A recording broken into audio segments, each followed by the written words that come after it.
ओम। सभी यहाँ पर उपस्थित सज्जनों से, माताओं से मेरा नम्र निवेदन है, आप सभी सहज मुद्रा में बैठेंगे और अपनी वाणी को पवित्र करने हेतु सर्वप्रथम परम पवित्र गायत्री मंत्र का मेरे साथ मिलकर के सभी उच्चारण करेंगे। ओम भूर्भुवः स्वः तत्सवितुर्वरेण्यं भर्गो देवस्य धीमहि धियो यो नः प्रचोदयात्। आइए यज्ञ के पश्चात इस सायंकालीन वेला का प्रारंभ करते हुए सर्वप्रथम एक ईश्वर भक्ति भजन हम सभी बहनें आप सभी के समक्ष प्रस्तुत करने जा रही हैं। आप लोग ध्यान पूर्वक सुनेंगे। हे जगत स्वामी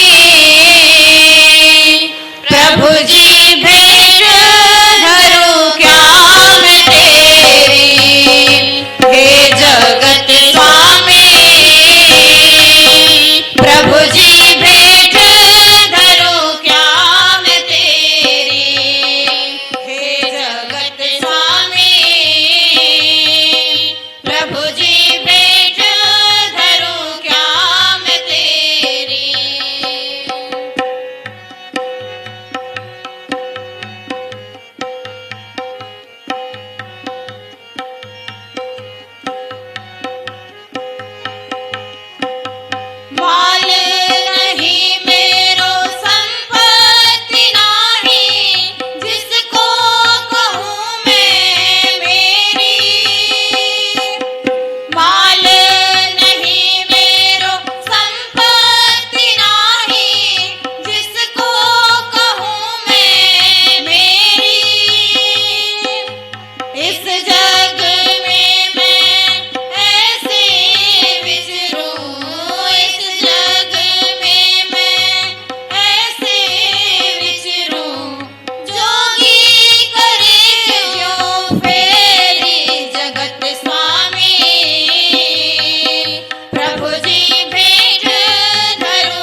आइए इसी के साथ एक भजन, ये भजन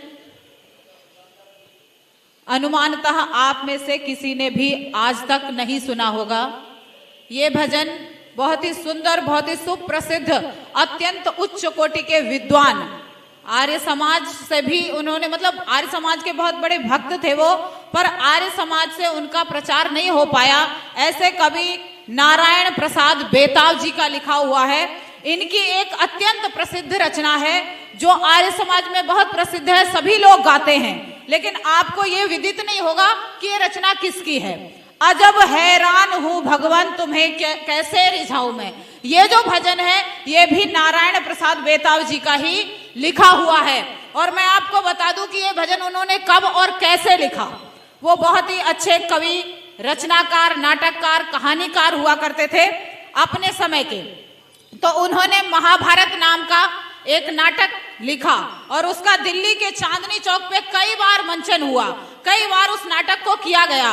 तो उस समय उन्होंने ये भजन अजब हैरान हूं भगवान, ये भजन उन्होंने उस समय लिखा था और इसका गायन उन्होंने द्रौपदी के मुख से करवाया था। आप सोचिए कितनी अच्छे विचारधारा है कि द्रौपदी ये भजन गा रही है, अजब हैरान हूं भगवान तुम्हें कैसे रिझाऊं मैं। और उनके जीवन की एक अत्यंत विशेषता ये भी है कि जितने दिनों तक उस नाटक का वहां मंचन हुआ, उस नाटक की तैयारी हुई, शूटिंग हुई, उतने दिनों तक उन्होंने लगातार वहां पर सत्यार्थ प्रकाश का पाठ करवाया। यानी जो भी समय होता था, जो भी अतिरिक्त समय होता था, उतने समय में वो सभी कलाकारों को सत्यार्थ प्रकाश का पाठ पढ़वाया करते थे। लेकिन आर्य समाज से उतना सहयोग नहीं मिला, शायद उस समय अच्छी संगति नहीं मिली, तो वो आर्य समाज से अलग हुए। उनकी ही लिखी हुई कविता है आंखें, जिसमें गुरु विरजानंद की आंखों का वर्णन किया गया है। अभी जैसा कि रोज आचार्य जी के द्वारा आप ऋषि दयानंद की जीवन गाथा सुन रहे हैं, तो उसमें आज ये कहानी आपको सुनने को मिलेगी कि किस प्रकार से ऋषि दयानंद गुरु विरजानंद जी के पास पहुंचे और उन्होंने वहां जाकर के ज्ञान प्राप्त किया। तो उसी से संबंधित, विरजानंद प्रज्ञा चक्षु थे, उनको आंखें नहीं थी, लेकिन उनकी आंखें ना होने के क्या कारण थे, क्या विशेषताएं थी, वो सब इस भजन में उन्होंने लिखा। और उनकी एक और कविता बहुत प्रसिद्ध हुई थी, वो थी पिस्तौल का पश्चाताप। उसमें क्या था, जो पिस्तौल, जिस पिस्तौल से स्वामी श्रद्धानंद जी को गोली मारी, तो वो गोली मारने वाला तो विधर्मी था ही, लेकिन बाद में उस पिस्तौल ने क्या पश्चाताप किया, उसके ऊपर उन्होंने अत्यंत सुंदर कविता लिखी। तो ऐसी ऐसी महान, इतनी सुंदर अर्थ सहित कविताएं लिखने वाले नारायण प्रसाद बेताव जी की ये कविता है। तो आइए इसका श्रवण करेंगे और एक एक पंक्ति को ध्यान पूर्वक सुनेंगे तो आपको समझ में अवश्य आएगी। पाई नहीं बला से, पाई नहीं बला से तुमने सारे आंखें, पाई नहीं बला से तुमने सारे आंखें, पाई नहीं बला से, पाई नहीं बला से तुमने सारे आंखें, पाई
लोगों के चर्म चक्षु किस तरह देख पाते, लोगों के चर्म चक्षु किस तरह देख पाते, लोगों के चर्म चक्षु किस तरह देख पाते।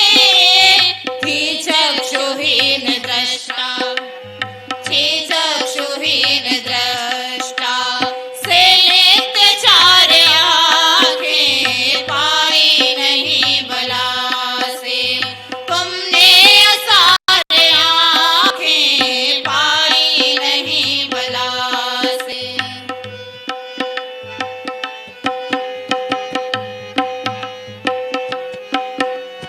आँखों का बंद होना था भेद से न खाली, आँखों का बंद होना था भेद से न खाली, विषयों के दाखिले का, विषयों के दाखिले का है मुख्य द्वार आँखें पाई नहीं बला से, तुमने सारे आँखें पाई नहीं बला से।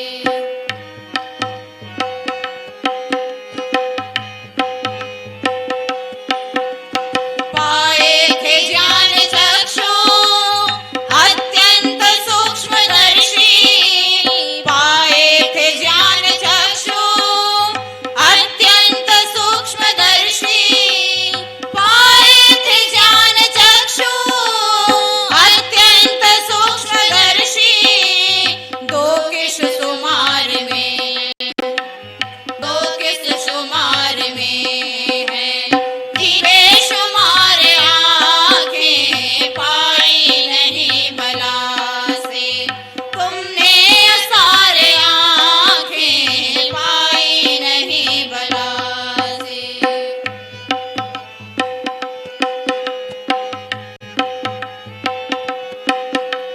दो खिड़कियां खुली हैं चलते हुए मकामे, दो खिड़कियां खुली हैं चलते हुए मकामे, बेताब की हो वैसी, बेताब की हो वैसी दीवार बार आँखें, बेताब की हो वैसी दीवार बार आँखें पाई नहीं बला से, तुमने सारे आँखें पाई नहीं बला से, तुमने सारे आँखें परदेश दृष्टि वाली, परदेव दृष्टि वाली थी निर्विकार आँखें पाई नहीं बला से, पाई नहीं बला से, पाई नहीं बला से।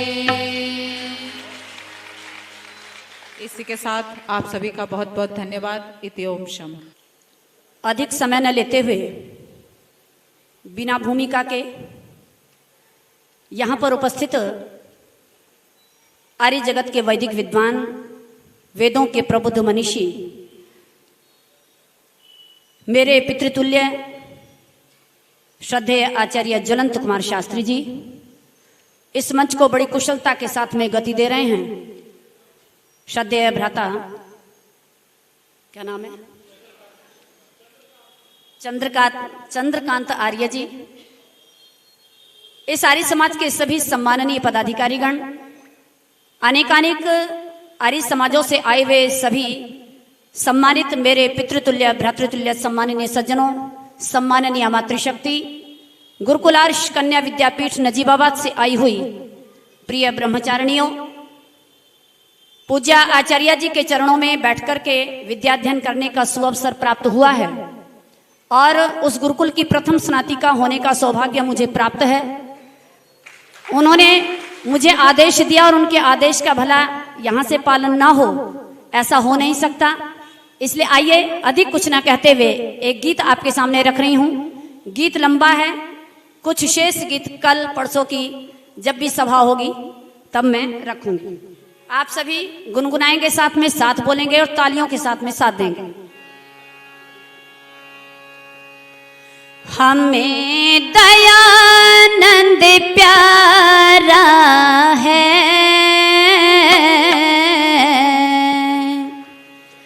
तन मन धन जिसने निज देश पे वारा है, तन मन धन जिसने निज देश पे वारा है।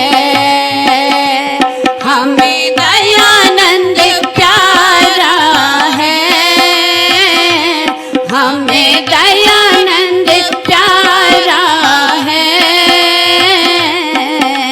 तन मन धन जिसने निज देश पे वारा है, तन मन धन जिसने निज देश पे वारा है। जोर से बोलो जय ऋषि की, मिलकर बोलो जय ऋषि की, इधर से बोलो जय ऋषि की, उधर से बोलो जय ऋषि की। हमें दयानंद प्यारा है, हमें दयानंद प्यारा है, तन मन धन जिसने निज देश पे वारा है, तन मन धन जिसने निज देश पे वारा है। एक गाँव टंकारे दा, एक गाँव टंकारे दा, किस्मत खोल गया उते करशन तिवारी दा, किस्मत खोल गया उते करशन तिवारी दा। एक नई प्रभात हुई, एक नई प्रभात हुई, गुरु बिरजानंद से जिस दिन मुलाकात हुई, गुरु बिरजानंद से जिस दिन मुलाकात हुई। जोर से बोलो जय ऋषि की, मिलकर बोलो जय ऋषि की, इधर से बोलो जय ऋषि की, उधर से बोलो जय, ऋषि की, भाइयों बोलो जय, ऋषि की, भाइयों बोलो जय ऋषि के। हमें दयानंद प्यारा है, हमें दयानंद प्यारा है, तन मन धन जिसने निज देश पे वारा है, तन मन धन जिसने निज देश पे वारा है। अंधकार का नाश हुआ, अंधकार का नाश हुआ, मिट गए सारे भ्रम चाहों और प्रकाश हुआ, मिट गए सारे भ्रम चाहों और प्रकाश हुआ। विरजानंद के दीवाने ने, विरजावाने ने वेदों का प्रकाश किया, बन कर मस्ताने ने वेदों का प्रकाश किया, बन कर मस्ताने ने। जोर से बोलो जय ऋषि की, मिलकर बोलो जय ऋषि की, इधर से से बोलो जय, ऋषिकेश इधर से बोलो जय, ऋषिकेश उधर से बोलो जय, ऋषिकेश भाइयों बोलो जय, ऋषिकेश बहनों बोलो जय ऋषिकेश। हमें दयानंद प्यारा है, हमें दयानंद प्यारा है। तन मन धन जिसने निज देश पे वारा है, तन मन धन जिसने निज देश पे वारा है, तन मन धन जिसने निज देश पे वारा है, तन मन धन जिसने निज देश पे वार है।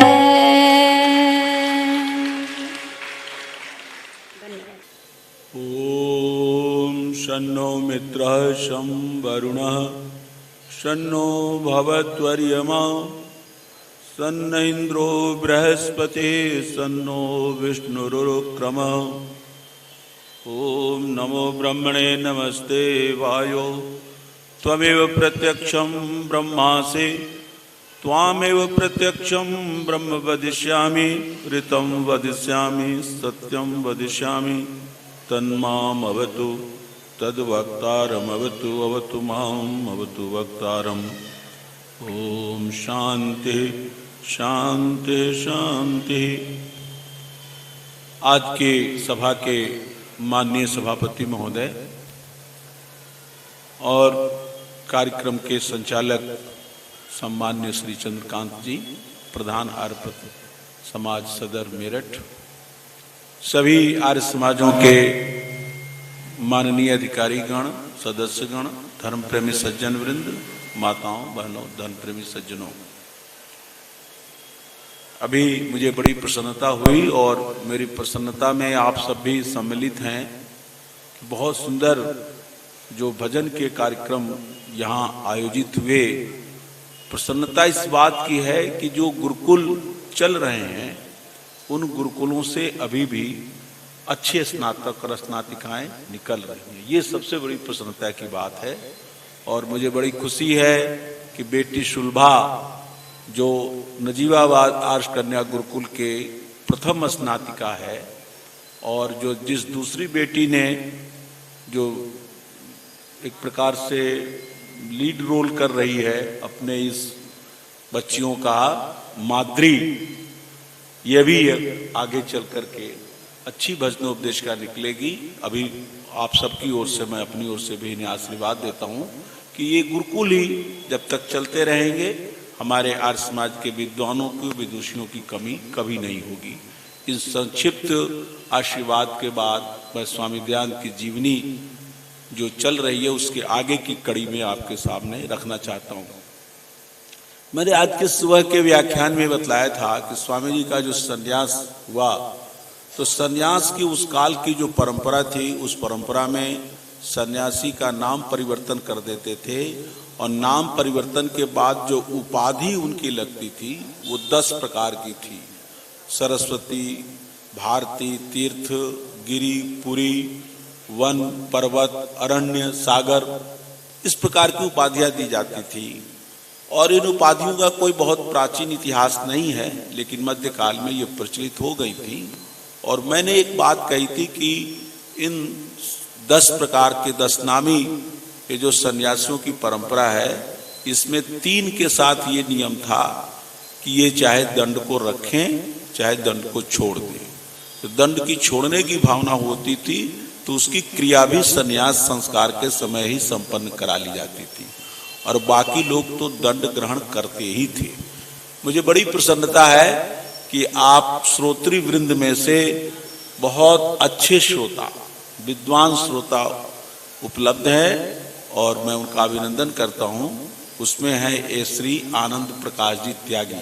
यदि कहीं तो होंगे ही, आए ही हैं, वो खड़े हो जाएं, थोड़ा लोग इनको देख लें और इनके स्वाध्याय प्रियता को लेकर के आप ताली बजाइए और एक बार फिर बजा दें। इन्होंने मेरा ध्यान आकृष्ट किया। और होता है कि प्रवचन देते समय, अध्यापन करते समय कुछ स्लिप हो जाता है, कुछ गलती हो जाती है। तो इन्होंने हमें कहा कि शास्त्री जी ऐसा है कि इस 3 को तो ये छूट है कि दंड धारण करें या दंड छोड़ दें, लेकिन बाकी 7 को दंड धारण नहीं करना पड़ता, उनको तो छोड़ना ही पड़ता है, ऐसा है। और इन्होंने प्रमाण स्वरूप ये पुस्तक मेरी लाइब्रेरी में भी है, दंडी गुरुवर ब्रजानंद दंडी पर सबसे बड़ा जो अध्ययन शोध किया है डॉक्टर राम प्रकाश जी ने, वो मेरे पास है। आप लोगों का भी बहुतों के पास होगी। ये पुस्तक भी लाकर दिखाया और उस पृष्ठ भी खोलकर हमें दिया। तो हमने कहा कि ये सब जगह प्रचारित हो रहा है, तो प्रामाणिक जानकारी जानी चाहिए, और प्रामाणिक जानकारी के संशोधन के लिए मैंने ये बात आपके बीच रखी है। और ऐसा होता है, स्वामी जी ने लिखा भी है कि जैसे उपदेशक श्रोताओं से प्रीति करता है, अच्छे अध्यापक अच्छे विद्यार्थियों से प्रीति करते हैं, तो अच्छे श्रोत्री वृंद से भी उपदेशक को बहुत कुछ सुनने को, बहुत कुछ सोचने को, बहुत कुछ समझने का मौका मिलता है। अब मैं आगे आता हूं। मैंने वहां तक की घटना सुना दी थी कि स्वामी जी टिहरी पहुंचे हैं अपने एक ब्रह्मचारी के साथ और 2 पहाड़ी साधु के साथ, और वे लोग स्वामी जी को आकर मिले थे और उनके साथ वो टिहरी पहुंचे। और टिहरी में जो घटना घटी उसको मैं बता चुका हूं, उसकी अब चर्चा पुनः नहीं करेंगे। वहां से स्वामी जी श्रीनगर जाते हैं, वो कश्मीर वाला श्रीनगर नहीं, उत्तराखंड वाला जो श्रीनगर है वहां गए, और वहां से वो केदार घाट गए। केदार घाट स्वामी जी को बहुत प्रिय स्थान लगा। वो रमणीक वातावरण था, वहां नदी भी प्रवाहित होती थी, पार्श्व में हिमालय का भी तुंग शिखर दिखलाई देता था। वहां कुछ दिन वो रहे। वहां जो स्थानीय पंडित थे उनके साथ स्वामी जी का वाद विवाद होता था, और स्वामी जी उन पंडितों को इस बात के लिए ताड़ना करते थे कि तुम्हारे इस टिहरी प्रांत के आसपास या उत्तराखंड में ऐसे दुष्ट बुद्धि के लिखे हुए ग्रंथों का प्रचार क्यों हो रहा है। ये तंत्र ग्रंथ जिसमें इतनी माने यदि धर्म ही इसको कहेंगे तो अधर्म किसे कहा जाए। इस प्रकार के पापपूर्ण कृत्यों को धर्म के आवरण में रखे जाने वाले ग्रंथों का प्रचार प्रसार क्यों है, इसको लेकर स्वामी ताड़ना करते थे। और वो पंडित लज्जित हो जाते थे, नतशिर हो जाते थे, ये आता है। उसके बाद स्वामी जी गंगागिरी गए, और गंगागिरी पर एक पहाड़ था, और उस पहाड़ के ऊपर एक साधु रहता था, वो योगी भी था। उसके बारे में ये प्रसिद्धि थी कि वो नीचे उतरता ही नहीं है। पहाड़ पर रहने वाले साधु भी नीचे उतरते हैं, नीचे से ही कुछ ले जाते हैं, कुछ मिलते जुलते भी हैं, लेकिन वो ऐसा साधु था पहाड़ पर ही रहता था, बिल्कुल उतरता ही नहीं था। तो स्वामी जी उनके पास गए, और बातचीत से पता लगा कि बहुत अच्छा विद्वान है। स्वामी जी की उससे मैत्री हुई। स्वामी जी ने उससे भी योग विद्या की कुछ चीजें सीखी, और योग विद्या से संबंधित मुख्य विषयों पर उससे चर्चा भी की। स्वामी जी को वह स्थल इतना पसंद आया, और वो साधु भी इतना उनको जचा कि स्वामी जी वहां 2 महीने तक निवास कर गए। हम स्वामी जी के इस जिंदगी को के इस पक्ष को देखते हैं तो 2 बात मेरे मस्तिष्क में आती है कि स्वामी जी ने तय कर लिया था कि 2 काम हमें करने हैं। एक तो कोई भी व्यक्ति कहीं भी मिल जाए योग विद्या का जानकार, जिसको थोड़ी बहुत भी योग विद्या के बारे में जानकारी है, तो उससे हम चर्चा करेंगे। यदि उसकी योगाभ्यास की प्रक्रिया पर उसने कुछ अभ्यास किया है, कुछ प्रैक्टिकल किया है, तो जितना उसने किया है योगाभ्यास उसको हमें सीखना है, क्योंकि ये परंपराएं लुप्त हो रही थी, और अब तो और लुप्त प्राय है। आज बहुत लोग अपने को योगी कहते हैं, लेकिन वस्तु योगी हैं नहीं। जो योगी कहते हैं जिसको, उसकी एक मैं समझता हूं कि ये अंतिम कड़ी थी दयानंद के समय में, जो अंतिम सांसें गिन रही थी। और 1-2 योगी नहीं, ऐसे अनेक थे जो थोड़ा थोड़ा जानते थे। यदि शायद हमसे कई लोगों ने प्रश्न किया कि क्या स्वामी जी को कोई ऐसा योगी नहीं मिला 1 या 2 जिससे ही सारी योग विद्या सीख लेते, संपूर्ण प्रैक्टिकल कर लेते, आसन प्राणायाम प्रत्याहार धारणा ध्यान, प्राणायाम की अनेक विधियां हैं, धारणा ध्यान और समाधि की जितनी विधियां सब सीख लेते।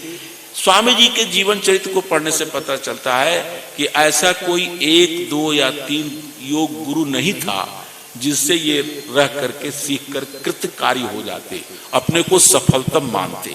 इसलिए स्वामी जी को लगता था कि कोई कुछ जानता है, कोई कुछ जानता है, कोई थोड़ा जानता है, कोई ज्यादा जानता है, समग्र रूप से जानने वाले योगी ऐसे एक दो योगियों का अभाव था। इसीलिए स्वामी जी ने अपने जीवन में कहा 1903 विक्रम संवत में वो अपना घर छोड़ते हैं और लेकर के 1911 के संवत के अंतिम पड़ाव में जब कुंभ का मेला 1911 और 12 विक्रम संवत में हरिद्वार का है, इन 8 वर्षों की जो लंबा काल केवल इसी में व्यतीत करते हैं कि योगियों को खोजा जाए, और खोज रहे हैं। और योगियों की एक स्वाभाविक प्रवृत्ति होती है कि गांव में नहीं रहते, शहरों में नहीं रहते, वो पहाड़ों में रहते हैं, पहाड़ी उपत्यकाओं में रहते हैं, पहाड़ी नदियों के तट पर रहते हैं। इसलिए स्वामी जी ने गिरि वन निर्झरों की इतनी कष्टपूर्ण यात्राएं की। तो वहां 2 मास रह गए, और जब ग्रीष्म ऋतु आई तो स्वामी जी केदार घाट पर आ गए, जो उनका प्रिय स्थल था। और वहां आकर फिर हम कुछ बहुत विस्तार में नहीं जाएंगे, कुछ यात्रा के बिंदुओं को कहते हुए आगे बढ़ेंगे। केदार घाट से रुद्रप्रयाग गए, रुद्रप्रयाग से अगस्त मुनि की समाधि गए। ये सब नाम है उन स्थलों पर। इससे लगता है कि पहले अगस्त मुनि जी वहां रहे होंगे, उनका देहांत हो गया होगा, तभी उनकी समाधि बनी होगी, और उस स्थल का नाम ही हो गया था अगस्त मुनि की समाधि। वहां पर भी स्वामी जी गए। उसके बाद पास एक पहाड़ था, उस पहाड़ के तलहट्टी में एक पहाड़ी गांव था जिसमें शिवपुरी थी। वो शिवपुरी में भी गए, वहां भी साधु संगतों से मिले, और फिर वहां से लौटकर केदार घाट आ गए। केदार घाट से फिर गुप्त काशी गए, गुप्त काशी से गौरी कुंड गए, गौरी कुंड से भीम गुफा गए, और भीम गुफा के बाद त्रियुगी नारायण मंदिर में पहुंचे। त्रियुगी नारायण मंदिर जो था, चूंकि मंदिर था, यद्यपि वो भी पहाड़ के ही निचले हिस्से में था, लेकिन उस मंदिर में पंडितों का, पुजारियों का, ब्रह्मचारियों का, सन्यासियों का जमघट था। काफी बड़ी संख्या में, सैकड़ों की संख्या में त्रियुगी नारायण मंदिर में लोग रहते थे। वहां भी स्वामी जी ने 2-4 सन्यासियों का सत्संग किया, लेकिन उनको लगा कि यहाँ ज्यादा दिन रहना ठीक नहीं है। उस समय स्वामी जी ने अपनी याद कथा में लिखा है कि मेरे मन में 2 भाव आए कि क्यों न अब हिमाच्छादित पर्वतों का भ्रमण किया जाए। क्योंकि जो यात्रा प्रेमी व्यक्ति होते हैं, पर्यटन प्रेमी व्यक्ति होते हैं, देशाटन प्रेमी होते हैं, उनमें एक वर्ग ऐसा होता है जो हिमालय के या बर्फीली चोटियों को बार बार यात्रा करता है। आज तो लोग उस भावना से करते हैं हिमालय की चोटियों का। कई एक तो महिलाओं ने भी कर दिया है, वहां तक पहुंच गए हैं। लेकिन स्वामी जी की यात्रा आध्यात्मिक यात्रा थी। उन पहाड़ियों में घूमने के पीछे उनकी योगियों की ढूंढने की भावना थी। लेकिन स्वामी जी के मन में ये भी आया कि योगी जहां नहीं भी रहे, फिर भी इन हिमाच्छादित पर्वतों के शिखरों पर आरोहण किया जाए। और दूसरी इच्छा हुई कि हो सकता है, क्योंकि महात्मा लोग, योगी लोग कोई प्रचार तो करते नहीं, कि उनका पंपलेट तो होता नहीं कि कहाँ है वो, तो यदि इतने जगहों पर हम घूमेंगे तो कोई ना कोई छिपे हुए कुछ 1-2 योगी जो बच गए हैं वो भी हमें मिल जाएंगे। ये सोचकर स्वामी जी ने हिमाच्छादित पर्वतों का भ्रमण प्रारंभ किया। महात्माओं के दर्शनेच्छा में 20 दिन लगाए। उन 20 दिनों में कोई उन्हें योगी नहीं मिला। स्वामी जी ने लिखा है कि मेरा ये 20 दिनों का हिमाच्छादित पर्वतों का पर्यटन वृथा रहा, माने वो 20 दिन उनका वो कामयाब नहीं रहा। फिर उसके बाद स्वामी जी ने तुंगनाथ चोटी पर आरोहण, पर्वतारोहण के सिलसिले में, और कोई योगी की स्थिति तो मिलने की नहीं थी, लेकिन स्वामी जी ने तुंगनाथ चोटी पर एकाकी ही आरोहण करने का निर्णय लिया और वो गए। लेकिन वो पर्वत की जो यात्रा हुई, हिमाच्छादित पर्वतों की केवल पर्वतारोहण की भावना से जो यात्रा की, तो जाकर ऐसे जगह पहुंच गए जो सघन वन था। इतना सघन वन था कि उसमें से शरीर को निकालना भी मुश्किल था। शैल खंड थे, शैल माने पर्वत बड़े नुकीले थे जिन पर पांव जमाना भी कठिन था। जो घासें थी बहुत सूख गई थी, और वह कांटे वाले घासें थी, सूखी झाड़ियां थी। वहां पानी नहीं था क्योंकि नदी नाले सूखे हुए थे। उन पानी रहित प्रदेश में पहुंचे, और कोई जलने योग्य पदार्थ भी नहीं था कि रात्रि हो जाए तो जला करके आग से अपने शरीर को हम बचा सकें।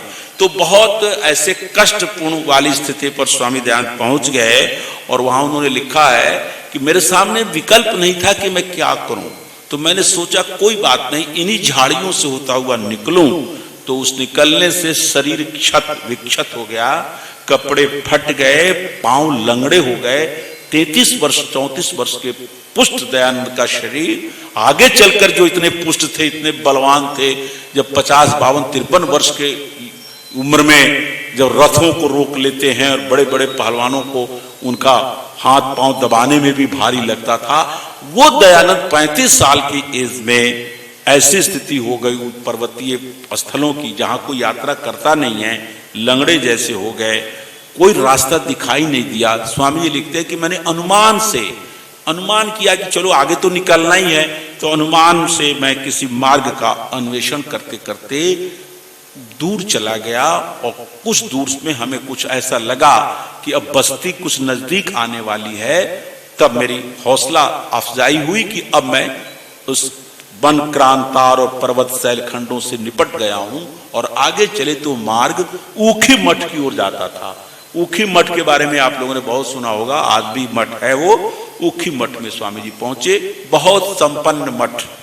उसका मठ का महंत बहुत ही स्वस्थ सुंदर, लेकिन योग विद्या से बिल्कुल शून्य, ज्ञान चर्चा से भी शून्य, केवल महंत था जैसे होते हैं महंत। स्वामी दयानंद को देखा, प्रसन्नचित्त हो गया। उसे लगा बहुत दिनों के बाद हमारे मठ में एक ऐसा साधु आया है। स्वामी जी का व्यक्तित्व ही बड़ा अद्भुत था, तो बहुत प्रसन्न हुआ और 1-2 दिन स्वामी जी को देखकर उसने अपने दिल की बात कह दी। आप सभी जानते हैं कि पिता जैसा अपना सारा प्यार, अपनी सारी संपत्ति अपने पुत्र को देना चाहता है। आत्मा वही जायते पुत्र। बेटा नालायक भी हो तो बाप के हृदय में बेटे के प्रति जो प्यार होता है वो बाप ही समझ सकते हैं। जो बाप नहीं है उस बात को समझ नहीं सकते। बेटा लोग जल्दी समझते नहीं है, उन्हें लगता है कि पिताजी हमको प्रताड़ित कर रहे हैं, पिताजी हमारे साथ अन्याय कर रहे हैं, हमको कुछ खेलने नहीं दे रहे हैं, हमको कुछ पैसा नहीं दे रहे हैं, हम ये काम करना चाहते हैं करने नहीं दे रहे हैं। लेकिन उनको तब समझ में आती है जब वो खुद बाप बनते हैं। तो ये जो स्थिति बाप की बेटे के प्रति होती है, आप विश्वास मानिए, जो साधु लोग होते हैं ना, मठ के महंत लोग, इनकी भी इच्छा यही होती है कोई बढ़िया चेला मिल जाए, क्योंकि चेले बनाने की बड़ी इच्छा होती है गुरुओं की। और आपको मैं बताऊं, मैं जब प्रवचन बचपन में देता था, 14-15 साल की उम्र से भी मैं कुछ बोले लगा था, तो बहुत साधु मेरे पीछे पड़े थे कि मैं चेला हो जाऊं, और मुझको चेला बनाने के चक्कर में पड़े थे। तो ऐसे ही ओखी मठ महंत ने स्वामी दयानंद जैसे व्यक्तित्व को देखा तो उनको कहा, बस तुम बहुत अच्छी जगह आ गए हो, अब तुम मेरे शिष्य बन जाओ और मेरे बाद इस मठ के तुम ही महंत बनोगे। इतनी संपत्ति है, सब बताने लगा। स्वामी जी को क्रोध आ गया। स्वामी जी ने कहा, मैं इन संपत्तियों को प्राप्त करने के लिए इन जंगलों और पर्वतों और नदियों के तटों पर विचरण नहीं कर रहा हूं, और आप जिस संपत्ति का प्रलोभन दे रहे हैं उस आपसे संपत्ति मेरे पिता की कम नहीं थी। अपनी पिताजी की जमींदारी थी, बैभट्टारी थी, सिपाही रखते थे, उनको अधिकार मिले हुए थे। मैंने तो सारी संपत्तियों को छोड़कर सन्यास ग्रहण किया है। तब ओकी के मठ के महंत ने पूछा, तुम्हारी इच्छा क्या है? स्वामी जी ने कहा, मेरी एकमात्र इच्छा यह है कि मैं योगाभ्यास करूं, सच्चे योगियों को प्राप्त करूं, और जिस उद्देश्य से सच्चे शिव को प्राप्त करने के लिए, सच्चे परमात्मा के वास्तविक स्वरूप को जानने और दर्शन करने के लिए घर से निकला हूं, उस कार्य में कृतकार्य हो सकूं, ये भावना है। तब ओकी का मठ का जो महंत था वो शांत हो गया और उसने कहा कि यहीं रहो, हो सकते हैं आते जाते कुछ ऐसे योगी सन्यासी यहाँ मिल जाएंगे। लेकिन स्वामी दयानंद उसकी बातों में नहीं आए, वहां से आगे चल पड़े। यहां तक का जो विवरण है, ये दूसरी किस्त, मैंने पहली किस्त जब खत्म हुई थी तो उसकी भी चर्चा की थी।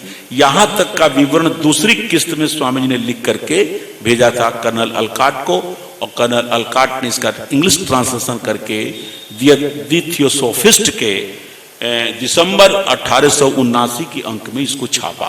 पहली किस्त अक्टूबर 1879 के अंक में छापा था और दूसरा किस्त यहां छापा।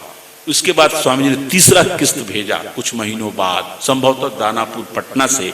उस तीसरी किस्त में क्या लिखा है स्वामी जी ने, उसको देखिए। वहां से स्वामी जी जो है गुप्त काशी गए ऊखी मठ से, और गुप्त काशी की जगह भी उनको पसंद आई। उन्होंने योगाभ्यास का प्रयत्न किया और तदनिमित्त जो ज्ञान है योग के ग्रंथों को, वहां भी उन्हें कुछ प्राप्त हुए। उसको लेकर के उन पुस्तकें स्वामी जी के साथ में थी काफी संख्या में। वस्त्र तो ज्यादा नहीं थे, लेकिन पुस्तकें थी, और पुस्तकें सब योग और योग से संबंधित, ज्ञान विद्या से संबंधित, तो कुछ तंत्र संबंधी पुस्तकें भी रखे हुए थे। अभी वो कुछ को तो फिर नष्ट कर दिया था, लेकिन उन तंत्र ग्रंथ को रख लिया था जिसमें अंदर शरीर के चक्र का वर्णन है। शरीर के अंदर न जाने कितने चक्र हैं, क्या हैं, कैसे हैं, तंत्रों में जैसे भी लिखा हुआ था उन ग्रंथों को स्वामी जी ने अभी रखा हुआ था। तो वहां से स्वामी जी जोशी मठ को प्रस्थान करते हैं। और जोशी मठ जो था आज भी है, और जोशी मठ पर दक्षिणी जो महाराष्ट्र के दक्षिणी ब्राह्मण हैं, दक्षिणी ब्राह्मण सन्यासी हैं, उनका प्रभुत्व था। वे ही लोग थे वहां पर, और सच्चे सन्यासियों की भी संख्या अच्छी थी। स्वामी जी ने जोशी मठ के महंत की और जोशी मठ में रहने वाले सन्यासियों की प्रशंसा की है कि वो ज्ञान चर्चा में निमग्न रहते थे, वो ज्ञान चर्चा प्रेमी व्यक्ति थे। उनसे बहुत वार्तालाप हुआ और स्वामी जी को योग विद्या संबंधी नई नई बातें पता लगी। वहां से स्वामी जी आगे बढ़ते हैं, बद्री नारायण गए। बद्री नारायण का महंत जो था, अब तक जो यात्राएं जितनी स्वामी जी ने की थी उसमें सबसे ज्यादा विद्वान महंत बद्री नारायण का महंत मिला।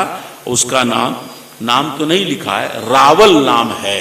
रावल नाम वही है जो स्वामी जी के परिवार में भी जो उनकी बहन जो प्रेमबाई का विवाह हुआ, लीलाधर मंगल जी रावल, वो गुजराती ब्राह्मण होते हैं। महाराष्ट्र वाले ब्राह्मणों में भी ये उपाधि थी। तो विद्वान रावल मिला, उसने स्वामी जी को पंडित जानकर, विद्वान जानकर, ये खास करके दर्शनों पर और वेदों पर चर्चा की। वेदों के बारे में जो कुछ भी जानकारी उसके पास थी, दर्शनों के बारे में जो भी जानकारी उसके पास थी, उससे स्वामी जी से उसने साझा किया। स्वामी जी को भी उसकी ज्ञान चर्चा से आनंद मिला, काफी वाद विवाद हुई। फिर स्वामी जी ने बद्री नारायण के विद्वान महंत से पूछा कि आप ये बताइए, जिसके लिए मैं इस पर्वत की उपत्यकाओं में घूम रहा हूं, क्या आपकी जानकारी में कोई ऐसे योगी यहाँ हैं जिनसे मुझे मिलना चाहिए या जिनसे मैं अभी तक नहीं मिला हूं? क्योंकि जिनसे मिले होंगे उनकी चर्चा उन्होंने कर दी होगी।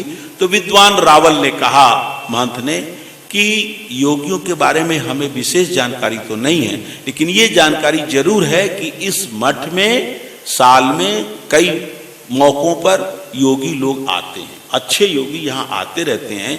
कब आएंगे मुझे नहीं पता, लेकिन वो साल में आते रहते हैं योगी, इसलिए उनसे मुलाकात आपकी हो जाएगी, इसलिए आप यहाँ रुक सकते हैं। लेकिन स्वामी जी ने सोचा कि पता नहीं कब आएंगे, क्या आएंगे। उन्होंने कहा कि मैं ही ढूंढ लूंगा।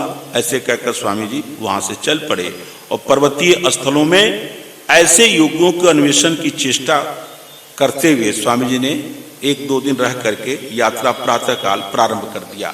ये भी लिखा मिलता है कि स्वामी जी यात्रा प्रारंभ सूर्योदय के समय ही कर देते थे, और सूर्योदय के पहले ही 2-3 घंटे पहले उठ करके नित्य क्रिया से निवृत्त होकर जो योग विद्याएं जितनी सीखे रहते थे उसका घंटों अभ्यास करते थे। प्रातः काल ही 3 बजे तक उठ जाते थे स्वामी जी। 3 बजे से लेकर सूर्योदय होने तक का समय नित्य क्रिया के बाद 10-15-20 मिनट में उनकी नित्य क्रिया हो जाती थी। फिर 2.5 घंटे 3 घंटे वो योगाभ्यास करते थे। जितना भी योगाभ्यास उन्होंने सीखा होता था उसका पुनः बार बार, क्योंकि योगाभ्यास और व्याकरण और गणित ये तीनों एक जैसी चीज है। यदि आप योगाभ्यास छोड़ दें तो फिर कोई काम का नहीं रहेगा। ऐसा नहीं है कि एक बार आपने सीख लिया हो गया, रोज नित्य प्रति करना होता है। ऐसे ही गणित, जो गणित के विद्वान है बताते हैं, गणित आपने पढ़ा है तो नित्य प्रति गणित लगाते रहना पड़ेगा, नहीं तो गणित आपका सब भूल जाएगा। अब व्याकरण के लिए तो हम लोग पढ़ते ही थे कि 9 दिन यदि बीत जाए, अब व्याकरण ना पढ़िए तो फिर नया हो जाएगा वो, फिर आपको नए से पढ़ना पड़ेगा। तो व्याकरण विद्या, गणित विद्या और ऐसे ही योग विद्या है, तो इसमें स्वामी जी का कोई व्यवधान नहीं। यहां तक कि बाद के दिनों में भी, जबकि उनका जीवन बहुत सामाजिक हो गया था, उसके बावजूद भी स्वामी जी 2.5-3 घंटे का समय प्रातःकाल निकाल ही लेते थे योगाभ्यास के लिए। चाहे बरेली रहे हों, चाहे अजमेर रहे हों, चाहे मसूदा में रहे हों, चाहे मुंबई में रहे हों, कहीं भी स्वामी जी का सक्रिय जीवन आता है, फिर भी 2.5-3 घंटे से कम समय वो प्रतिदिन योगाभ्यास में लगाते रहते हैं। तो इस योगाभ्यास करने के बाद वो निकल पड़े और अलकनंदा के तट पर पहुंचे। तब उनके मन में आया कि चलो अलकनंदा का ही स्रोत देख लिया जाए। अब यहाँ हो सके इस स्रोत के रास्ते में योगी मिल जाएंगे। तो स्वामी जी ने ये संकल्प लेकर अलकनंदा के स्रोत पर चलने लगे। तो वहां स्वामी जी ने जो 3-4 वाक्य लिखे हैं, वो वाक्य स्वामी जी की साहित्यिक प्रतिभा के निदर्शक हैं। जैसे साहित्यकार लोग साहित्यिक शैली में कुछ लिखते हैं, तो स्वामी जी के अंदर साहित्यिक प्रतिभा भी थी। बड़े अच्छे अच्छे श्लोक बनाए स्वामी जी ने संस्कृत में, विभिन्न छंदों में जो उनके ग्रंथों में मिलते हैं। वो श्लोक बिल्कुल अध्यात्म पर है, ज्ञान पर है, विद्या पर है, गुरुओं पर है, शिष्यों पर है। कोई श्रृंगारिक श्लोक तो सवाल ही नहीं है स्वामी जी के रचनाओं में। तो स्वामी जी ने वहां श्लोक तो नहीं बनाया, गद्य में जो उन्होंने विवरण लिखा है उसमें लिखा था कि वो सर्वत्र ऐसे हिमाच्छादित पर्वत हैं जैसे लगता है कि पर्वतों ने हिम के बने हुए वस्त्र पहन लिए। जैसे कोई व्यक्ति वस्त्र पहनता है, हिम का ही बर्फीले वस्त्रों से सुसज्जित ये वो पहाड़ हैं। इस प्रकार का उन्होंने पहाड़ों का साहित्यिक वर्णन किया है। आगे अलकनंदा के तट पर जाते हैं तो अंत में जाकर एक ऐसा स्थल आता है जहां रास्ता बंद है, कुछ आगे जाने की स्थिति ही नहीं है। उनके सामने एक ही विकल्प है कि आप नदी को पार करो, तब अब आगे बढ़ सकते हो। उस नदी के जिस तट से चल रहे हैं उस तट पर, जिस तट का पकड़ कर चल रहे थे, अब रास्ता की कोई गुंजाइश नहीं है। स्वामी जी एक क्षण सोचते हैं कि क्या करें। बाद में उन्होंने निर्णय लिया कि हम नदी पार करते हैं। नदी पार करने का निर्णय तो ले लिया, लेकिन निर्णय वो काफी कष्टप्रद रहा। इतनी शीत थी, इतना भयंकर ठंड, और उसको सहन करना असंभव, क्योंकि पानी में उतरना था।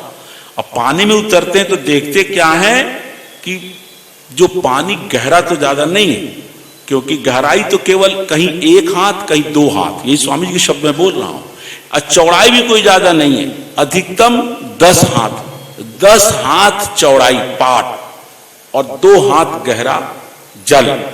पैर तो रख दिया, पैर रखते ही लगा कि पैर कट जाएंगे, और पैर भी कोई समतल भूमि तो थी नहीं। इतने नुकीले, भयंकर नुकीले पर्वतों के टुकड़े, अनगढ़ खंड पर स्वामी जी के पैर पड़ते ही पैर छिद गए, खून की धाराएं बह निकली, लगा कि पैर सुन्न हो जाएगा। वो 10 हाथ का पार करना भी स्वामी जी जैसे बलिष्ठ व्यक्ति के लिए बहुत असंभव जान पड़ा। स्वामी जी को उसी समय बहुत जोर की क्षुधा भी प्रतीत हुई, भूख भी और प्यास भी लगी। खाने को कुछ नहीं, उसी हाथ को डुबा करके उन प्रस्तर खंडों को निकाला। हाथ भी लगता था गल के गिर जाएंगे, लेकिन भूख के मारे उसको मुख में डाला कि प्यास तो शांति हो। प्यास की क्या शांति होनी थी? स्वामी जी लिखते हैं कि आराम और संतुष्टि हमको नहीं मिली। स्थिति ये हो गई कि उन छोटे टुकड़ों ने, बर्फ के नुकीले छोटे छोटे टुकड़ों ने पांव में घाव पैदा कर दिया और रक्त के फवारे निकल गए। उस पार होते ही स्वामी जी गिर पड़े, अचेतन अवस्था हो गई। और उसमें हाँ एक चीज और मैं छूट रहा है, पार करते करते ऐसी स्थिति आई कि गिर जाएंगे, पार नहीं कर पाएंगे। स्वामी जी को लगा कि मैं गिर रहा हूं। तब स्वामी जी लिखते हैं कि मैंने पूरा बल लगाया, अपनी अंदर की आत्मिक शक्ति को, संकल्प शक्ति को, संपूर्ण ऊर्जा को केंद्रीभूत करके बलपूर्वक मैंने उस बचे हुए पाठ को पूरा किया। और पूरा होते ही मैं वहां अचेत हो गया, शक्तिहीन जैसा हो गया, मृत प्राय हो गया। पैरों से खून बह रहा था, ऊपर के वस्त्र हमने निकाले और जांघों को, जानों को और पैरों को लपेटा, जो कि खून रुके। खून तो रुका, कुछ देर तक चारों ओर दृष्टि दौड़ाई, कोई दिखाई नहीं पड़ा। स्वामी जी अचेत हो गए, आंखें बंद हो गई। घंटों, 2 घंटा, 3 घंटा ऐसे ही वो पड़े रहे। फिर उसके बाद स्वामी जी की जब आंखें खोलती हैं, चेतना जब कुछ आती है, तो 2 पहाड़ी पुरुष आते हुए दिखाई दिए। इस घटना को लेकर के मैडम ब्लेवेट्स्की ने टिप्पणी की है कि लगता है कि परमात्मा की कृपा थी कि वो 2 पहाड़ी पुरुष अचानक उस ऐसे नीरव स्थान पर आए। वो तो उनकी कल्पना है, लेकिन 2 व्यक्ति आए और आकर के उनसे आग्रह किया कि चलो मेरे साथ चलो, तुम कहाँ यहाँ फंसे पड़े हो। स्वामी जी कहे चलूं तो तब जब मैं खड़ा हो सकूं, बोल रहा हूं 2 घंटे की चेतना आ गई है, लेकिन मैं खड़े होने की स्थिति में नहीं हूं, मैं साथ नहीं चल पाऊंगा, मैं आपका प्रस्ताव दुख है कि स्वीकार नहीं कर सकता। और बेचारे दोनों पहाड़ी साधु लौट गए। फिर कुछ काल के बाद स्वामी जी की चेतना कुछ और आई और धीरे धीरे चलकर वसुधारा पर पहुंच गए, वहां विश्राम किया। वसुधारा के बगल में एक माना नाम का गांव था, उस माना गांव में गए और वहां थोड़ा देर उन्होंने विश्राम करके कुछ दुग्ध आदि पीने को मिला, क्योंकि स्वामी जी उन दिनों में भोजन त्याग कर चुके थे, चावल वगैरह केवल दूध पान पर ही रहते थे। और वहां से होते हुए फिर अंत में रात को 8-9 बजे के आसपास बद्री नारायण पहुंच गए, जहां से सुबह उन्होंने यात्रा प्रारंभ की थी। अब बद्री नारायण का महंत रावल, वो तो बहुत परेशान था, वो तो समझ गया इस निबिड़ जंगल में, इस घनघोर घाटी में दयानंद चले गए हैं, पता नहीं लौट के आएंगे कि नहीं आएंगे। और फिर ज्यों-ज्यों रात होने लगी त्यों-त्यों उसका मन घबराने लगा। बहुत परेशान था रावल, विद्वान व्यक्ति था और वो सन्यासी महंत था। वो स्वामी जी को देखा तो प्रसन्न हो गया और गले से लिपट गया और कहा, कहाँ तुम चले गए, हम तो बहुत परेशान हो गए थे। स्वामी जी ने जीवन दिन भर की पूरी घटनाएं बताई और चिंताग्रस्त उस महंत के चिंता को दूर किया। और फिर स्वामी जी रुके नहीं, दूसरे दिन पुनः स्वस्थ हो गए। उनका ही बल था, उनका ही शरीर था कि इतने कठिनाइयों को झेलने के बावजूद भी 1-2 दिन में पुनः स्वस्थ हो जाते थे। और फिर आगे उन्होंने रामपुर के लिए प्रस्थान कर दिया। टीकाकार ने लिखा है कि रामपुर शब्द गलत छप गया है, क्योंकि ये जो तीसरी किस्त थी, ये तीसरी किस्त नहीं मिली। तीसरी किस्त उसका ट्रांसलेशन ही प्राप्त होता है, 2 किस्तें तो मिल गई थी, तीसरी किस्त नहीं मिली। देवेंद्र बाबू ने अपने जीवनी में लिखा है कि मैंने बड़ा प्रयास किया कि स्वामी जी की हस्तलिखित इस जीवनी के इन 3 किस्तों को प्राप्त करूं, तो मुझे कोई भी किस्त नहीं मिली। उसके आधार पर लेखराम जी ने जो लिखा था वही मेरे लिए आधार बना, इसलिए कहीं कहीं त्रुटि भी हो गई है देवेंद्र बाबू से प्रारंभिक जीवन के कुछ अंशों में। बाकी तो उनका बड़ा भारी काम है। एक त्रुटि तो यही हो गई कि उन्होंने स्वामी जी की बहन, जिसका विसूचिका से देहांत हो गया था, उससे स्वामी जी को 4 वर्ष बड़ा बता दिया। कह दिया कि उस समय स्वामी जी 18 वर्ष के थे, जबकि ये बात सही नहीं थी। यदि उनको ओरिजिनल मौलिक किस्त मिल जाती तो पता चल जाता कि स्वामी जी की अवस्था जब उनकी भगनी का देहांत हुआ था उस समय 16 वर्ष की थी, अब बहन उनकी 14 वर्ष की थी। उन्होंने भूल से 18 वर्ष लिख दिया क्योंकि उनको मौलिक किस्त नहीं मिली। तो इसके बाद वो रामपुर नहीं रामनगर होना चाहिए, और रामनगर में स्वामी जी आए और रामगिरी नामक एक स्थान था, वहां उन्होंने रात्रि में निवास किया। एक बड़ी स्थिति एक और मिल गई कि उस रामगिरी स्थान पर जहां स्वामी जी ने रात्रि में निवास किया, वहां उनको एक विचित्र योगी मिला, एक अद्भुत, जो अब तक ऐसा योगी कोई मिला ही नहीं था। तो स्वामी जी ने उससे बातचीत किया तो बड़े प्रभावित हुए, क्योंकि उसका ज्ञान बहुत था योग विद्या के ऊपर। और जब बातचीत करके स्वामी जी बड़े प्रसन्न हुए। जब सोने चले गए और वो अपने कक्ष में सोने चला गया, तो स्वामी जी देखते क्या है, वो बात कर रहा है, बड़े जोर जोर से बात कर रहा है, और ऐसे बात कर रहा है जैसे किसी से वार्तालाप कर रहा हो। तो स्वामी जी जाके देखें तो कोई आदमी है ही नहीं, वो ऐसा वार्तालाप कर रहा। फिर चित्कार लगाया बड़ा जोर से, जैसे जंगली पशु चिल्लाते हैं। फिर आपस में धीरे धीरे संलाप करने लगा।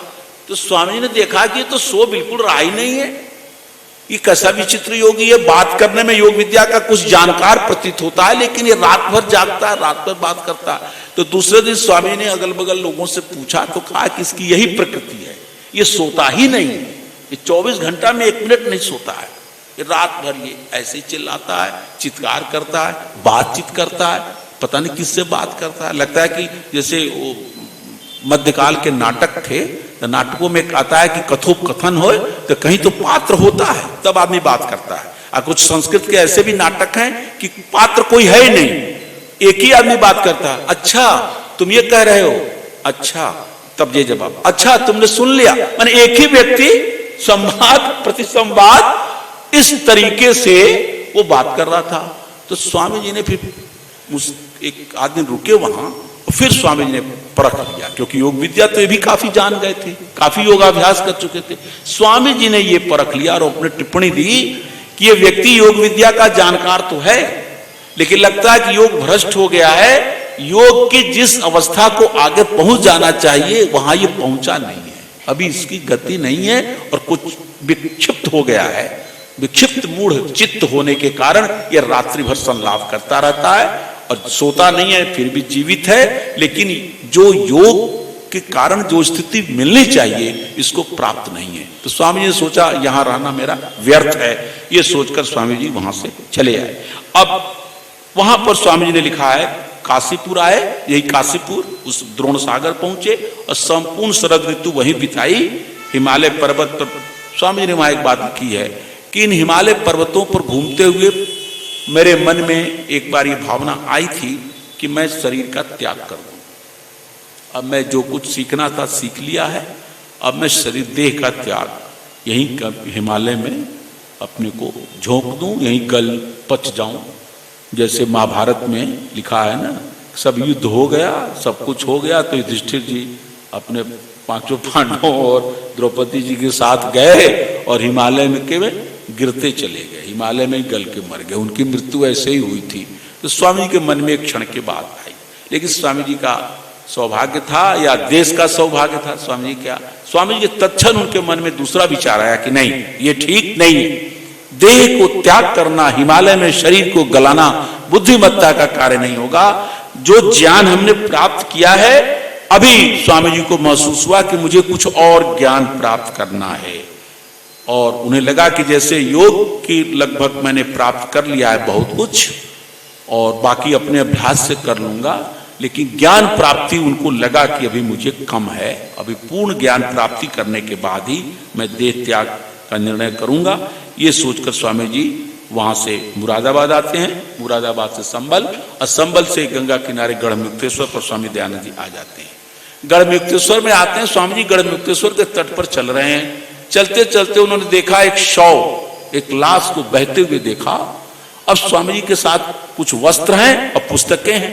अब पुस्तकों में वो पुस्तक है जिसमें नाड़ी चक्र का अंदर का वर्णन किया गया है। तो स्वामी जी के अंदर कुतूहल हुआ कि उन तंत्र ग्रंथों को तो हमने फेंक दिया था जिसमें नीचता की बातें लिखी हुई थी, वो तो धर्म की बात हो ही नहीं सकती, लेकिन इस तंत्र ग्रंथ की तो परीक्षा कर ली जाए। तो स्वामी जी ने किनारे पर अपने वस्त्र और अपने जो छोटे मोटे साधन रखते होंगे वो रखा, पुस्तकें रखी और पैर उठाया, कपड़े कुछ ऊपर किए और नदी के अंदर प्रवेश कर गए। बहते हुए शव को, लाश को पकड़ा, खींच के ले आए, किनारे पर रखा, पुस्तकें खोली, चाकू निकाला और जहां जहां जैसे जैसे लिखा था कि स्वामी जी ने पहले सिर को निकाला, हृदय निकाला, जहां जहां जैसा निकाला था चीर करके। लगता है स्वामी जी बहुत अच्छे सर्जन थे, कितने तरीके से। देखिए पिपासा, ज्ञान की पिपासा और प्रैक्टिकल करने की, साक्षात प्रैक्टिकल करने का। तो स्वामी जी हृदय निकाल रहे हैं और मिलान कर रहे हैं, जो जो निकाल रहे हैं करे कुछ भी नहीं, 1% भी जो उस किताब में लिखी हुई बातें थी वो इस शरीर के साथ उसका कोई मेल नहीं था। स्वामी जी को लगा कैसे कैसे बेवकूफ लोग हैं, बेवकूफ नहीं धूर्त लोग हैं, जिस प्रकार के चक्रों का मनमाना उटपटांग वर्णन करके जनता को ठगते हैं और जनता को बेवकूफ बनाते हैं। स्वामी जी को समझ में आ गया कि सब बकवास है। उन्होंने क्या किया कि वो पुस्तक फाड़ी और 100 तो छत विछत हो ही गया था, उस 100 के ऊपर ही पुस्तक को रखी और ले जाके बीच गंगा में बहाई और कहा, स्वामी जी ने वहां पर एक टिप्पणी की है कि इन्हीं तंत्र ग्रंथों ने, इन्हीं अनार्स ग्रंथों ने जनता को भरमाया हुआ है। और स्वामी जी का एक वाक्य बड़ा प्यारा है उस समय का, जो उन्होंने वहां पर बोला है। वो कहते हैं कि उस समय मैंने इस परिणाम पर पहुंचा कि वेदों, स्वामी जी के वाक्य हैं, वेदों, उपनिषदों, पातंजल योग शास्त्र और सांख्य शास्त्र के अतिरिक्त योग विद्या पर जो भी पुस्तकें हैं सब मिथ्या हैं और अशुद्ध हैं। स्वामी जी की बात को पुनः दोहरा देता हूं कि योग विद्या के ऊपर, योग शास्त्र के ऊपर जो बातें सत्य हैं वो कहां है? वेदों में है, उपनिषदों में है, पातंजल योग शास्त्र में है और सांख्य शास्त्र, कपिल का जो सांख्य योग शास्त्र है। इसलिए सांख्य योग दोनों को एक माना जाता है और सांख्य को और योग को जो दोनों पृथक पृथक जो कहते हैं वो मिथ्या प्रवदंती बाला, संस्कृत की सूक्ति है, वो बालक लोग हैं जो कहते हैं सांख्य शास्त्र अलग है, योग शास्त्र अलग है। ऐसा नहीं, सांख्य योग का पूरक है, योग सांख्य का पूरक है।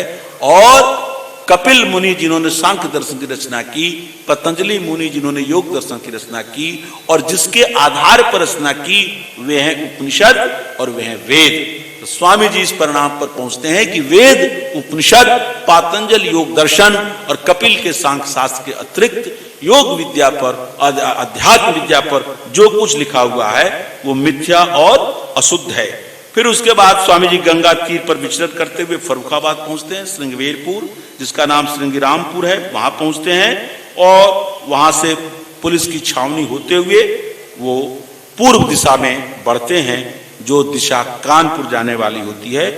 कानपुर पहुंचते पहुंचते 1912 विक्रम संवत समाप्त हो जाता है। 1912 विक्रम संवत की चैत्र कृष्ण पक्ष समाप्ति की ओर है और अगले चैत्र शुक्ल पक्ष में नया संवत आ रहा है 1913 विक्रम संवत, उसमें वो कानपुर पहुंच जाते हैं। आगे स्वामी ने लिखा है, बहुत संक्षिप्त विवरण है कि कानपुर से प्रयाग इनके मध्य में मैं कितने दिन रहा। तो स्वामी जी कहते हैं मैंने यहाँ पर करीब 1 मास का समय व्यतीत किया कानपुर और प्रयाग के बीच में।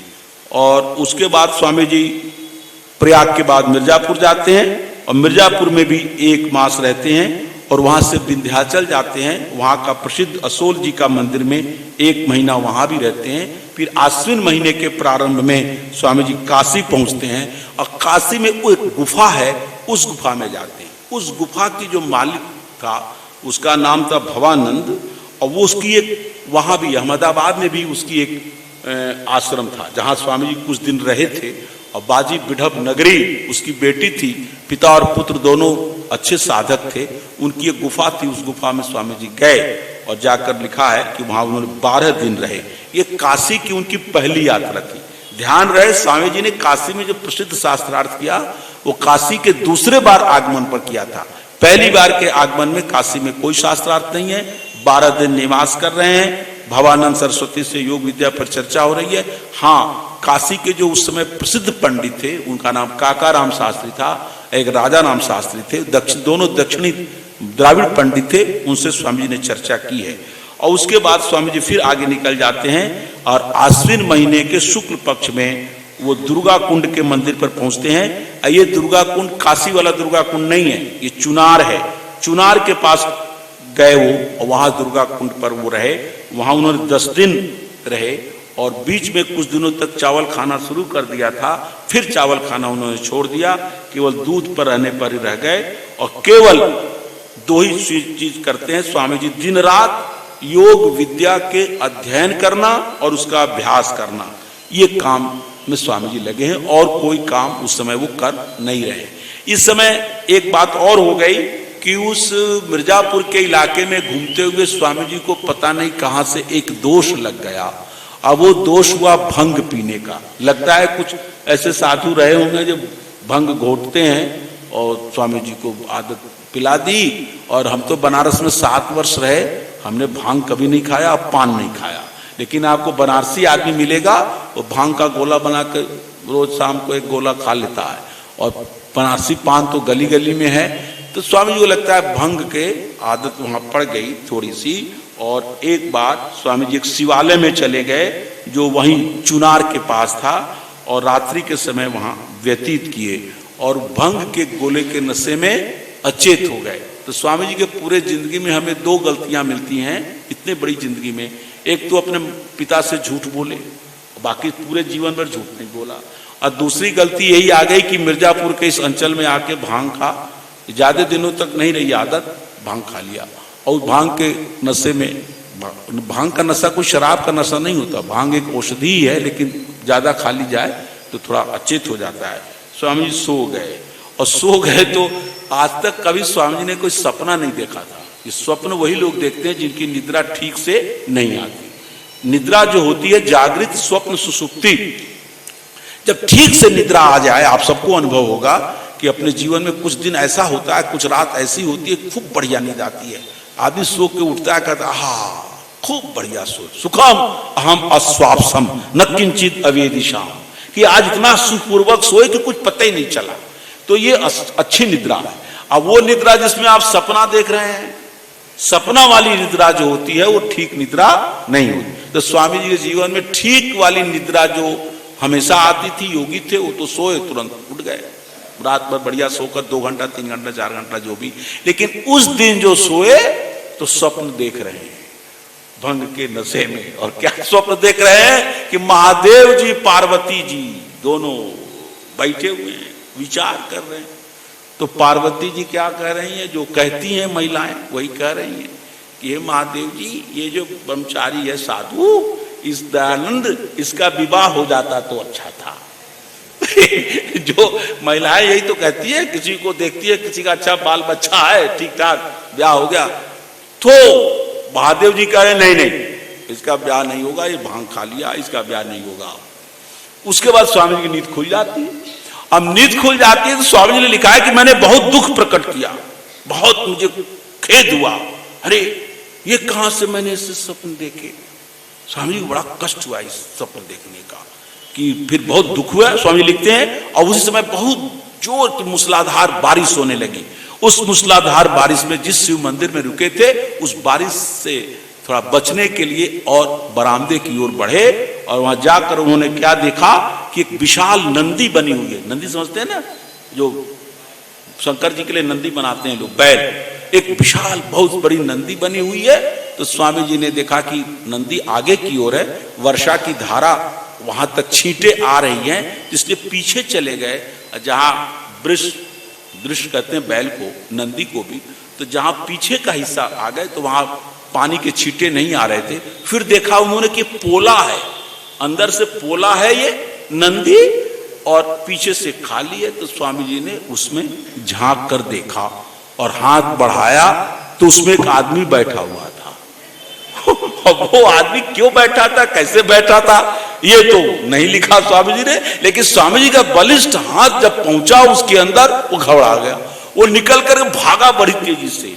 जब भाग गया तो स्वामी सोचा बस जगह खाली हो गई, मैं भी इसी में सो जाऊं। वो उसी में स्वामी सो गए। और फिर सवेरे उठते हैं प्रातः काल, अभी बाहर निकलने ही वाले हैं कि भोरे में 4 बजे एक वृद्धा माता जी आती है, और वो नंदी की पूजा करने की भावना से वो आई और आकर के वहां ने धूप दीप नैवेद्य जो कुछ भी पूजा किया जाता है किया। और फिर उसने देख लिया बैल के आगे के आंखों से ही उसको लग गया कि इसमें कोई बैठा है। तो वो तो डरी नहीं, उसके मन में आया हो न हो देवता आ गए, हमारे भाग्य खुल गए, जिस जीवन भर हम जिस नंदी भगवान शंकर की नंदी की पूजा कर रहे हैं, आज हमारा जीवन सफल हुआ, आज बस देवता इसमें आ गए। वो तुरंत घर गई और घर से गुड़ और दही लेकर के आ गई, ये अब साक्षात भोग लगा देंगे। अब आई वो, और वो गुड़ और दही, कई दिन की दही थी, जो भी रहा होगा, आई और उसने कहा ले देवता जी खा लो। तो स्वामी जी ले लिए, खाए और दही को पी गए। और उसके बाद पूजा करके सोची हमारा जीवन मनोरथ पूरा हुआ, वो चली गई। और स्वामी जी लिखते हैं कि वो खट्टा दही जो मैंने खूब खाया तो भंग का नशा खत्म, और उसके बाद जीवन भर के लिए उन्होंने भांग को खाना जो है छोड़ दिया।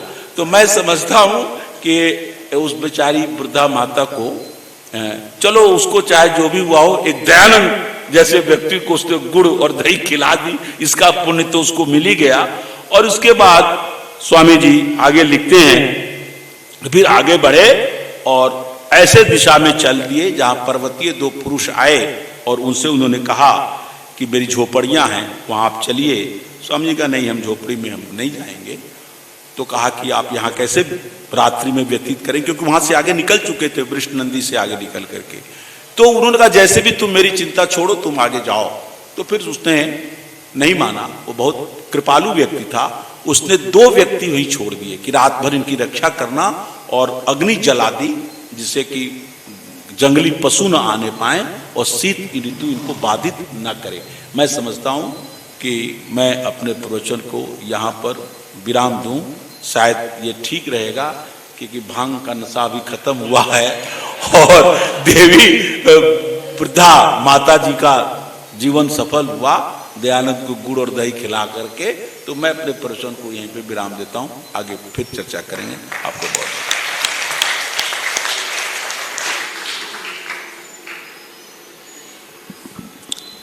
ऋषि का वृत्तांत हम सुन रहे थे आदरणीय डॉक्टर साहब से।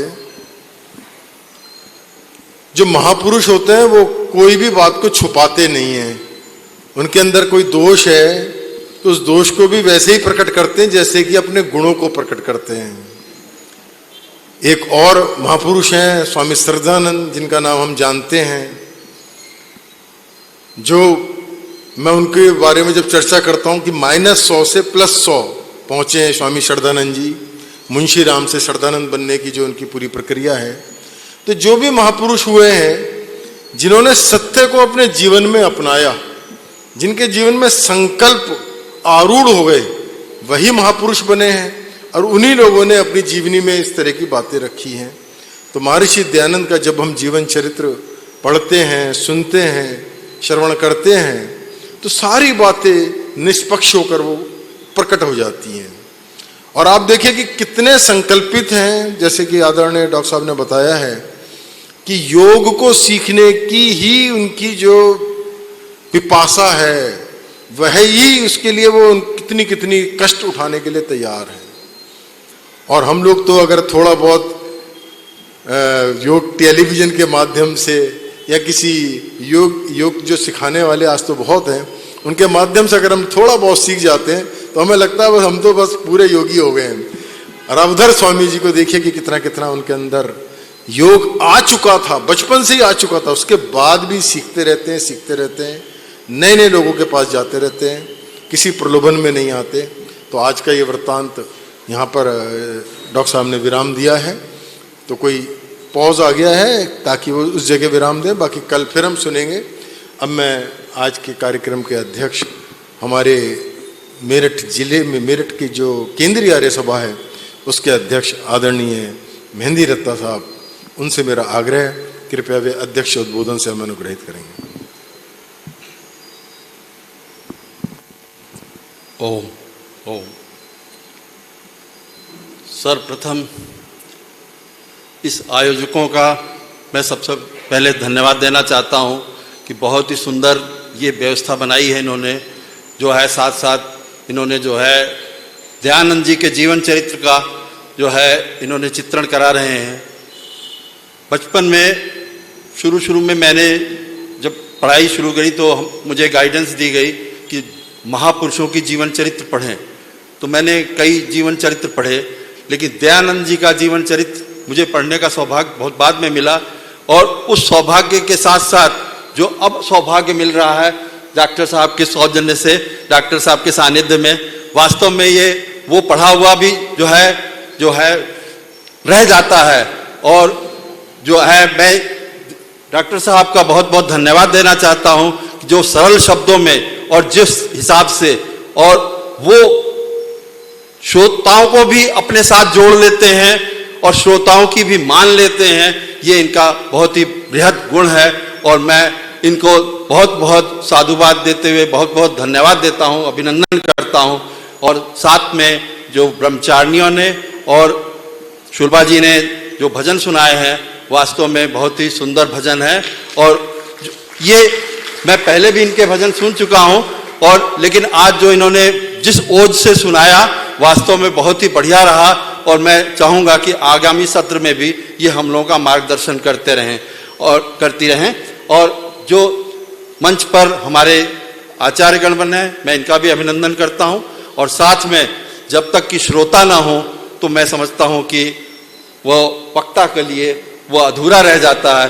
तो मैं सभी श्रोताओं का, मातृशक्ति का और सभी बच्चों का अभिनंदन करता हूं, स्वागत करते हुए धन्यवाद देता हूं कि आप लोगों ने समय निकाल करके यहाँ आए हैं। और जो है भविष्य में भी ऐसे ही समय निकालें, और ताकि जो इनका हमारे आयोजकों का, चंद्रकांत जी और इनकी पूरी टीम का जो सोच है वो सफल हो। निश्चित रूप से मैं इसी बात के साथ अपनी वाणी को विराम देता हूं। जय हिंद, जय भारत। ॐ द्यौः शान्तिरन्तरिक्षं शान्तिपृथिवी शान्तिरापः शान्तिरोषधयः शान्तिः वनस्पतयः शान्तिर्विश्वे देवा शान्तिर्ब्रह्म शान्तिः सर्वं शान्ति शान्तिरेव शान्तिः शामा शान्तिरेधि ॐ शान्तिः शान्तिः शान्तिः। जय घोष। जो बोले सो अभय। मर्यादा पुरुषोत्तम श्री रामचंद्र महाराज की, योगीराज श्री कृष्णचंद्र महाराज की, वेद उद्धारक महर्षि प्रवर्तक देवदयानंद सरस्वती की, प्रज्ञा चक्षु ब्रह्म ऋषि गुरुवर विरजानंद दंडे के, देश और धर्म पर बलिदान होने वाले सभी वीर और वीरांगनाओं के, भारत माता के, गौ माता का, वेद की ज्योति, यज्ञ की ज्योति, ओम का झंडा, आर्य समाज किरणवंतों, जो बोले सो अभय। ओंकार ध्वनि।